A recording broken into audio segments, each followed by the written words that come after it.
Hi everyone and welcome back to my channel. So in today's class we are going to study about NumPy library in Python.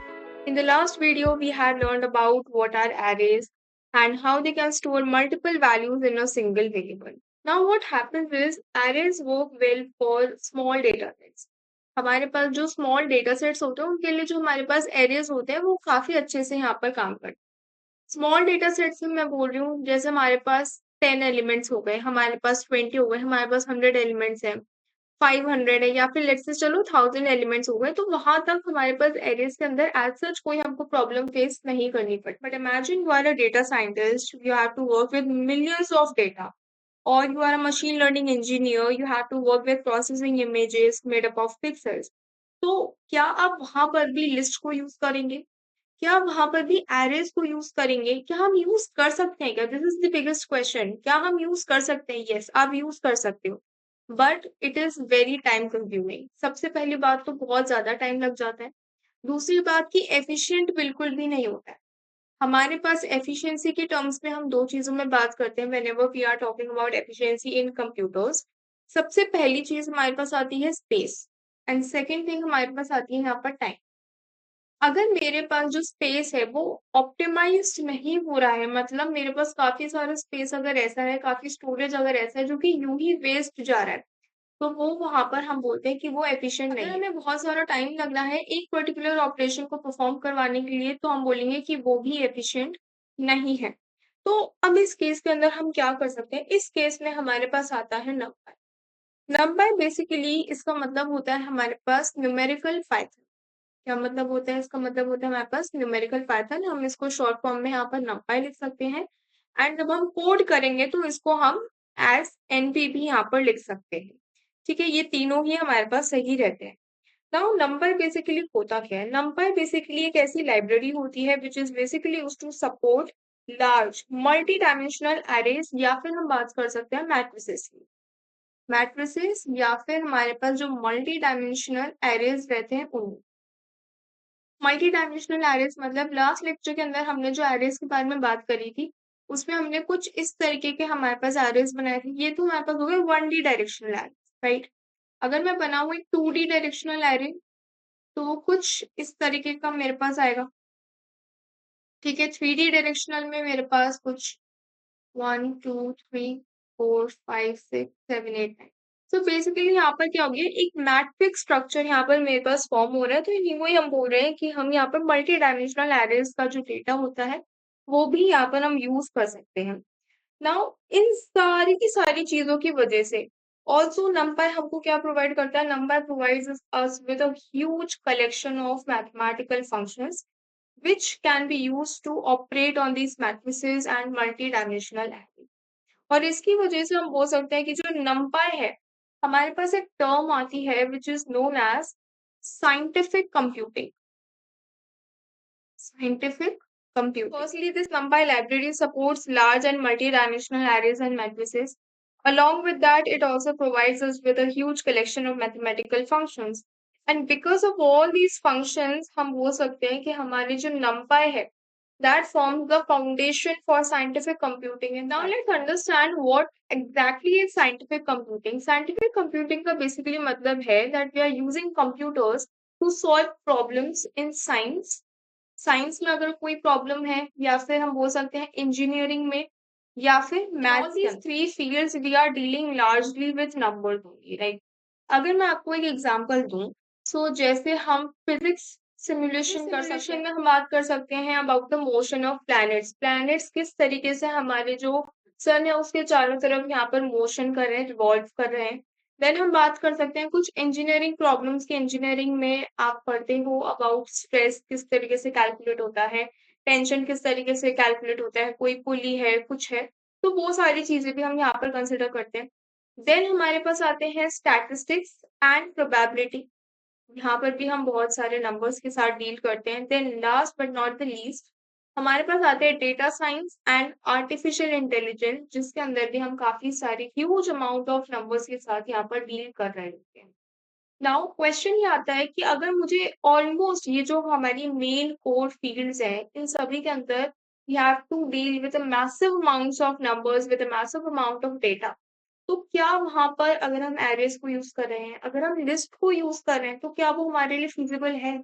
बिल्कुल भी नहीं। ना तो वो हमारे पास time के टर्म्स में एफिशिएंट है, ना ही वो हमारे पास स्पेस के टर्म्स में एफिशिएंट है। इसीलिए हम क्या यूज करते हैं, यहाँ पर numpy यूज करते हैं।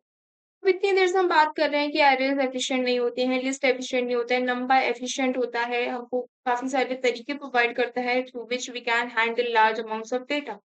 बट क्वेश्चन ये आता है कि वो एफिशिएंट कैसे होता है? इसको भी तो समझना जरूरी है कि इसकी एफिशिएंसी किस तरीके से आती है। एफिशिएंसी को समझने से पहले हमको ये पता होना चाहिए that why numpy is faster than list. हम बात कर रहे हैं कि हमारा जो numpy है it is better than list, but हमने अभी तक ये बात नहीं करी हाउ। लिस्ट में कुछ ना कुछ लिमिटेशंस होंगी, कुछ ना कुछ यहाँ पर डिसएडवांटेज होगी, जिसकी वजह से हम numpy को लेकर आए हैं, एंड जिसकी वजह से numpy को ही हम ज्यादा यहाँ पर प्रेफरेंस दे रहे हैं। जैसे हमने पहले पढ़ा था अबाउट एटॉमिक मॉडल्स, तो पहले थॉमसन आया, देन रदरफोर्ड आया, देन हमारे पास बोर मॉडल आया।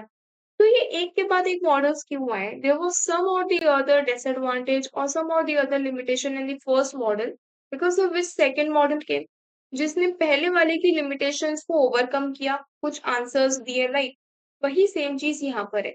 तो यहाँ पर सबसे पहले हमको समझना पड़ेगा कि लिस्ट के अंदर ऐसी कौन कौन सी हमारे पास लिमिटेशंस है, जिसकी वजह से हम बोल रहे हैं कि ऑन दोज टर्म्स हमारे पास जो पाइथन है वो बेटर है, हमारे पास जो numpy है वो बेटर है।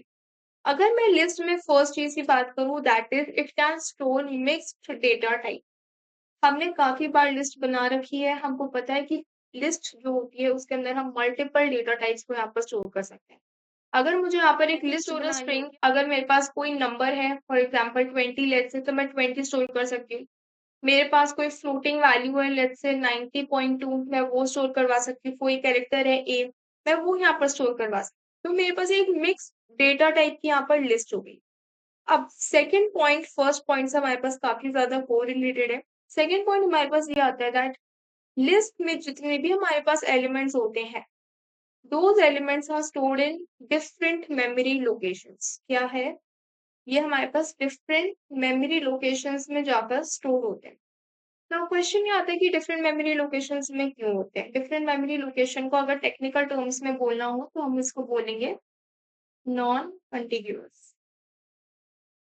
इसका बेसिकली मतलब है कि कंटिन्यूअस फैशन में स्टोर नहीं होती। अगर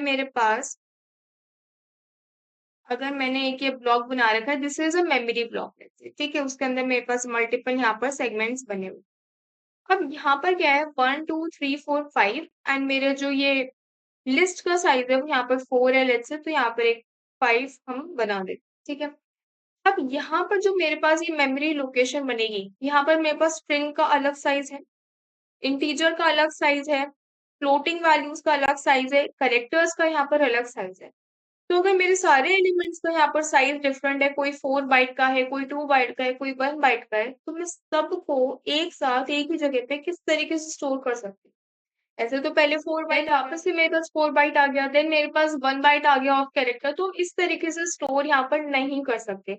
इंटीजर्स के लिए मुझे एक अलग बनाना पड़ता है, कैरेक्टर्स के लिए यहाँ पर अलग बनाना पड़ता है। इसलिए हम बोलते हैं कि हमारी जो यहाँ पर एलिमेंट स्टोर होते हैं, those elements are stored in different memory locations, ठीक है। अब जो हमारे पास थर्ड पॉइंट, कि अगर हम लिस्ट के अंदर कोई सिंपलेस्ट ऑपरेशन यहाँ पर परफॉर्म करें, लेट से अगर मैं यहाँ पर एडिशन ही परफॉर्म करवा रही हूँ, सिंपलेस्ट एडिशन अगर मैं यहाँ परफॉर्म करवा रही हूँ, मैंने यहाँ पर दो लिस्ट ली एंड मैं उन दोनों का यहाँ पर एडिशन परफॉर्म करवा रही हूँ, तब भी मुझे यहाँ पर एक लूपिंग स्टेटमेंट इंक्लूड करना पड़ेगा। बिना लूपिंग को इंक्लूड करे मैं यहाँ पर कोई भी ऑपरेशन परफॉर्म नहीं करवा सकती, चाहे वो एडिशन हो, सब्ट्रैक्शन हो, मल्टीप्लिकेशन हो, डिवीजन हो, कोई भी हो। लेकिन यहाँ पर लूपिंग यूज करना हमारे लिए मस्ट हो जाता है, नहीं तो हम कोई भी ऑपरेशन यहाँ पर परफॉर्म नहीं करवा पाते। ये तो हमने बात कर ली लिस्ट की। अब बात करते हैं कि numpy क्या होता है और numpy इन सारी लिमिटेशंस को किस तरीके से यहाँ पर ओवरकम करता है। सबसे पहली चीज numpy के अंदर हमने पढ़ा है, फर्स्ट लेक्चर के अंदर हमने पढ़ा था अबाउट एरेज। तो numpy के अंदर हम लार्जली किनको यूज करते हैं, हम यहाँ पर एरेज को भी यूज कर रहे होते हैं। एरेज में हमने एक बात करी थी, and that was that it uses homogeneous data type. अगर मैंने एक एरे बनाया है तो या तो मैं उसके अंदर सारी की सारी वैल्यू स्ट्रिंग की स्टोर कर सकती हूँ, फ्लोटिंग कर सकती हूँ, या फिर इंटीजर की कर सकती हूँ।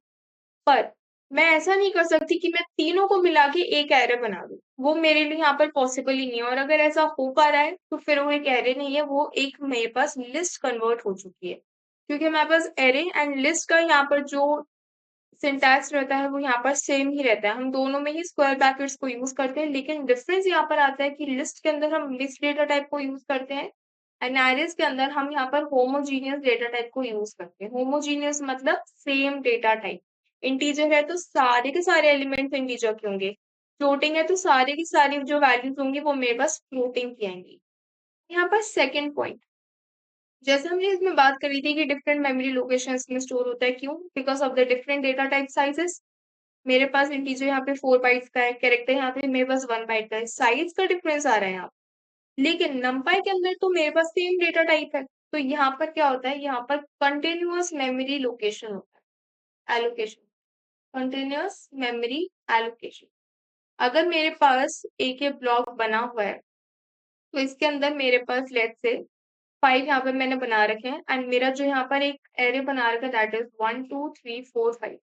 तो ये क्या है, ये सारी की सारी इंटीजर वैल्यूज है, सारी की सारी 4 बाइट्स को अक्वायर करेंगे, तो यहाँ पर 1 2 3 4 5 5 साइज का मेरा यहाँ पर एक एरे बन गया, जहां पर मेरे पास कोई भी ब्रेक नहीं है। जितनी भी वैल्यूज है, जितने भी एलिमेंट्स है, वो एक कंटिन्यूअस फैशन में एक के बाद एक यहाँ पर स्टोर होते हुए जा रहे हैं। ठीक है। Now third and the most important point is कि जब भी हम मैथमेटिकल ऑपरेशंस परफॉर्म करते हैं numpy के अंदर, they are executed by optimised C code. Optimised C code, अब ये ऑप्टिमाइज्ड सी कोड का यहाँ पर क्या मतलब है तो समझते हैं।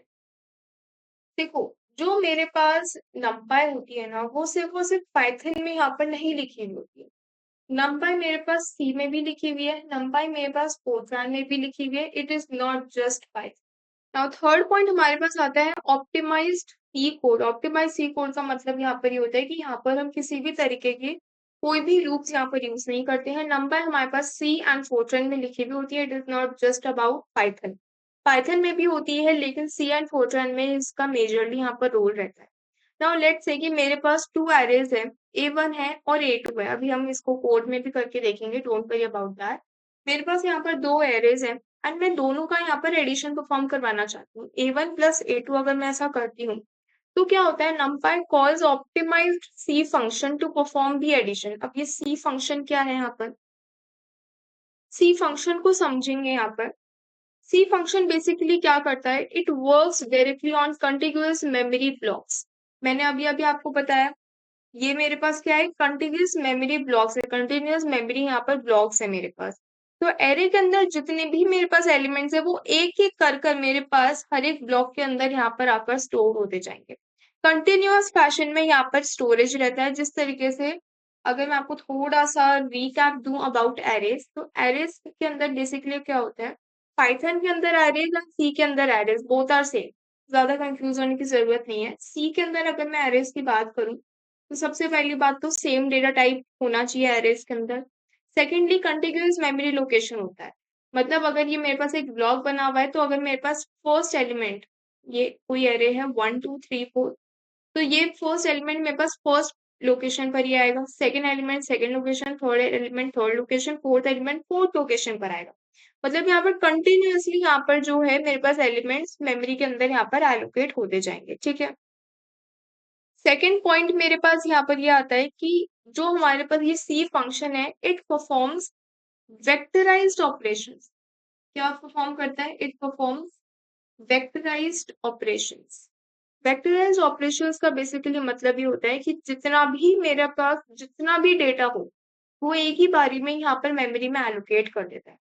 अब ऐसा क्यों मैंने बोला, लिस्ट के अंदर ऐसा नहीं होता। लिस्ट के अंदर ऐसा क्यों नहीं होता, क्योंकि लिस्ट के अंदर सबसे पहले ये चेक होता है कि ये कौन सा डेटा टाइप, इसका साइज क्या है, उस हिसाब से यहाँ पर मेमोरी एलोकेशन होता है। लेकिन जब हम बात कर रहे हैं एरेज की, तो यहाँ पर ऑलरेडी हमने ये माना हुआ है कि मेरे पास सिर्फ एक ही तरीके का यहाँ पर डेटा अवेलेबल होगा। तो इसलिए ये क्या करते हैं, जितना भी डेटा इसको दे रखा होता है वो एक ही बारी में लेकर मेमोरी के अंदर एलोकेट कर देता है। बार बार यहाँ पर कोई भी रीचेकिंग नहीं होती है। ठीक है। थर्ड पॉइंट की अगर बात करें तो वही पॉइंट है कि यहाँ पर कोई भी टाइप चेकिंग नहीं होती है। जिस तरीके से पाइथन के अंदर होती है। क्यों? Because all the elements are guarantee to be of the same data type, सारे के सारे होमोजीनियस होंगे। अब एक बार मैं आपको रीकैप दे देती हूँ that why numpy is faster, why numpy is faster. ठीक है, उससे पहले लेट्स डू वन थिंग। हमारे पास अभी हमने बात करी लिस्ट के अंदर हमको लूपिंग यूज करना पड़ता है, numpy में हम लूप्स को यूज नहीं करते, तो वो ऐसा किस तरीके से परफॉर्म होता है, हमको आउटपुट मिलता है नहीं मिलता है, उसको एक बार यहाँ पर हम कर देख लेते हैं। तो यहाँ पर सबसे पहले लेट्स से कि मैं यहाँ पर एक लिस्ट बना रही हूँ, लिस्ट 1, एंड इसके अंदर कुछ वैल्यू स्टोर करवा लेंगे 1 2 3 4 एंड 5। लेट्स से एक और लिस्ट बनाएंगे लिस्ट 2 के नाम से, एंड इसके अंदर 6 7 8 9 एंड 10। ठीक है, इसके बाद क्या करेंगे, एक एम्प्टी लिस्ट यहाँ पर क्रिएट कर लेते हैं विद द नेम रिजल्ट। ये मेरे पास एक एम्प्टी लिस्ट यहाँ पर क्रिएट कर लेते हैं, उसके बाद हम लगाएंगे अपना loop which is for I in range. Range में हम सेट कर देंगे length list 1।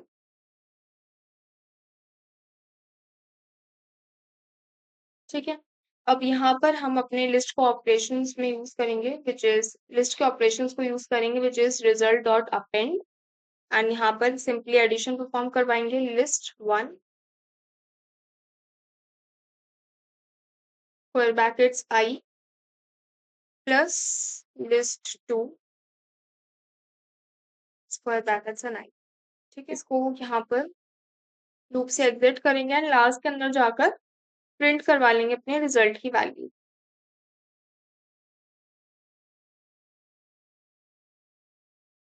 Let's save this and refresh. तो यहाँ पर क्या हुआ, मेरे पास 7 9 11 13 एंड 15 प्रिंट होकर आ गया। 1 + 6 करोगे तो 7 आएगा, 2 + 7 मेरे पास 9 आएगा। तो इस तरीके से मेरे पास लिस्ट के अंदर ये परफॉर्म हो रहा है। ठीक है, अब अगर मुझे numpy को यूज कर सेम चीज परफॉर्म, उससे पहले हमको ये इंश्योर करना पड़ेगा कि numpy हमारे सिस्टम के अंदर इंस्टॉल्ड होना चाहिए। If you are working on Windows you can simply press Windows +R। अगर आपके सिस्टम में अगर आपने अभी तक कभी भी numpy को इंस्टॉल नहीं किया है, so you can simply right pip install numpy। ठीक है, इतना आपको लिखना है एंड एंटर प्रेस करना है। मैंने ऑलरेडी numpy इंस्टॉल कर रखा है। और एल्स अगर आपको प्रॉपर पूरा रिप्रेजेंटेशन चाहिए, प्रॉपर पूरे स्टेप्स चाहिए कि हम किस तरीके से किसी भी लाइब्रेरी को इंस्टॉल कर सकते हैं, so that is already available on the channel. आप उसको भी वहां पर रेफर कर सकते हैं। आप सिंपली इनको लिखकर यहाँ पर एंटर प्रेस करेंगे एंड numpy आपके सिस्टम में इंस्टॉल यहाँ पर हो जाएगा। It will hardly take 1 minute. Okay, ये हमने कर लिया, इसको कर लेते हैं एक बार कॉमेंट आउट। एंड यहाँ पर हम अब करेंगे import. We can write import numpy as np। अब numpy यहाँ पर काफी बड़ा वर्ड हो जाता है, तो इसलिए हम शॉर्ट फॉर्म में यूज करने के लिए यहाँ पर np यूज करते हैं। अगर आप numpy को भी यहाँ पर यूज करोगे तो वो भी गलत नहीं है। ठीक है, now let's do one thing, make 2 arrays. Array 1 बनाते हैं जिसके अंदर हम लिखेंगे np डॉट एरे, एंड इसके अंदर हम साथ ही साथ यहाँ पर इनिशियलाइजेशन भी कर रहे हैं। यहाँ पर 1 2 3 4 एंड 5 सेम वैल्यूज यहाँ पर लेंगे।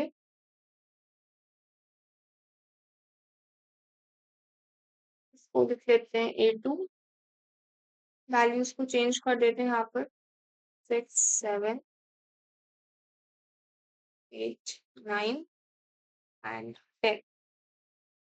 ठीक है, अब ये मेरे पास np डॉट एरे क्या है, np डॉट एरे बेसिकली मेरे पास एक यहाँ पर numpy का ही फंक्शन है which is basically use to create a numpy array object, जिसको यूज करके हमारे पास यहाँ पर एडिशन परफॉर्म होगा। ठीक है, now we have to simply write result equals to, result मैंने एक थर्ड वेरिएबल यहाँ पर क्रिएट किया है A1 + A2। इसके अलावा कुछ भी नहीं लिखना, एंड लास्ट के अंदर simply we can write result. Result को यहाँ पर प्रिंट करवा देंगे, सेव एंड रिफ्रेश। तो यहाँ पर मेरे पास क्या हुआ, numpy के लिए भी मेरे पास यहाँ पर सेम टू सेम आउटपुट यहाँ पर रिटर्न होकर आ रहा है। अब यहाँ पर क्या हो रहा है, ऐसा नहीं है कि यहाँ पर हमने कोई ऑपरेशन ही परफॉर्म नहीं करवाया, यहाँ पर इंटरनली ऑपरेशन परफॉर्म हो रहा है। लेकिन यहाँ पर क्या हुआ, हमारे पास LOC लाइन्स ऑफ कोड यहाँ पर कम हो गए, प्लस फास्ट एग्जीक्यूशन हुआ है।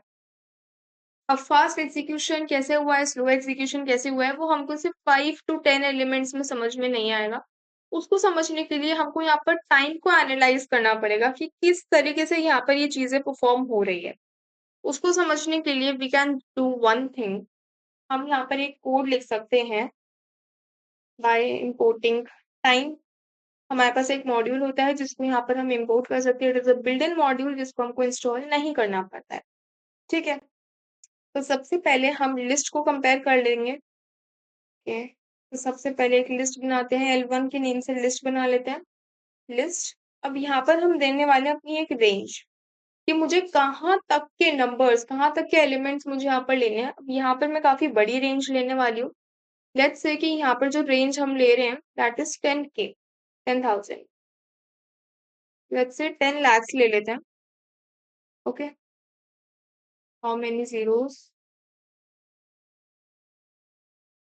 ठीक है, 10 lakhs हमने यहाँ पर ले लिया। सेम हम लेंगे फॉर L2 एज वेल। इसको कर लेते हैं अपन L2। ठीक है, नाउ इसके बाद में क्या करूंगी, मुझे यहाँ पर टाइम एनालाइज करना है। मुझे यहाँ पर कोई भी प्रिंट नहीं करवाना है। इसको गलती से प्रिंट मत करवा देना, नहीं तो हो सकता है कि सिस्टम भी हैंग हो जाए। ठीक है, यहाँ पर हमको सिर्फ और सिर्फ टाइम को एनालाइज करना है। तो टाइम को एनालाइज करने के लिए मैं यहाँ पर दो वेरिएबल्स बनाने वाली हूँ। एक होगा हमारा स्टार्ट वेरिएबल की मुझे पता चल जाए कि मेरा ये जो एग्जीक्यूशन है ये स्टार्ट कब हुआ, एंड बाद में हम एंड यहाँ पर बनाने वाले। स्टार्ट में we can write time dot time. Time module के अंदर हमारे पास एक फंक्शन होता है टाइम, जो कि जो करंट टाइम होता है उसको यहाँ पर कैप्चर कर लेता है। ओके, उसके बाद we can simply write result equals to, अब मैं यहाँ पर सिर्फ वन लाइनर में लिख रही हूँ, L1 प्लस यहाँ पर करेंगे अपने L2 को।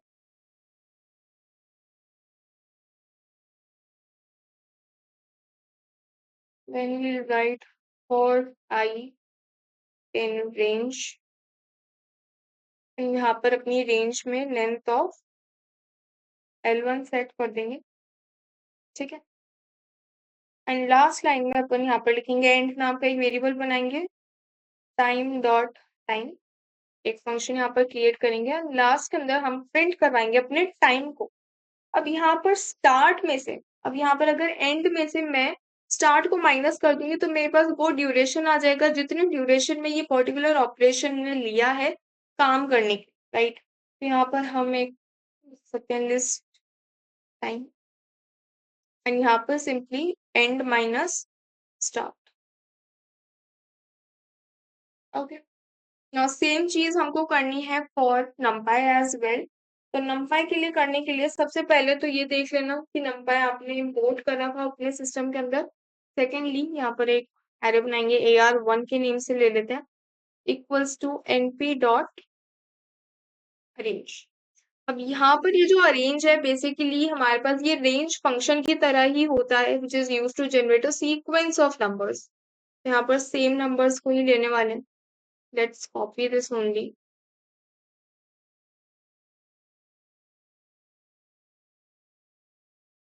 ओके, सिमिलरली हम एक सेकेंड एरे के लिए भी करने वाले हैं A2।